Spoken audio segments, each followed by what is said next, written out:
We're going to explain how to turn off numlock on your computer. This is a surprisingly common question, and the answer varies slightly depending on your operating system and keyboard type. Here's a breakdown of the most common methods. 1. Using the numlock key. The simplest method is often right in front of you.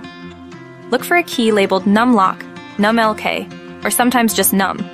It's usually located on the numeric keypad, the block of numbers on the right side of most keyboards. Press this key once to toggle numlock on and off. You'll typically see an indicator light on your keyboard light up or go dark to show whether numlock is enabled or disabled. This light is usually located near the numlock key itself. If pressing this key doesn't work, or if there's no indicator light, then try other methods. 2. Using the on-screen keyboard, Windows. If your numlock key isn't working, or you don't have a numeric keypad, Windows offers an on-screen keyboard. To access it, search for on-screen keyboard in the Windows search bar, usually found in the taskbar. Once the on-screen keyboard appears, you can click the numlock button to turn it off or on. This method is particularly helpful if your physical keyboard is malfunctioning. 3. Using keyboard shortcuts.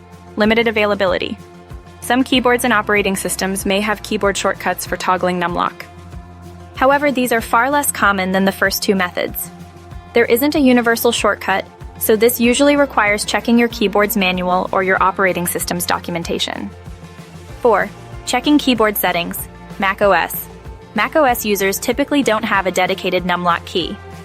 The functionality might be integrated into the behavior of the numeric keypad keys depending on your system preferences. You can usually adjust these in System Preferences under Keyboard. Check for settings related to using the numeric keypad as a standard keypad or as an input for other functions. 5. Troubleshooting hardware issues. If none of the above methods work, there might be a problem with your keyboard itself.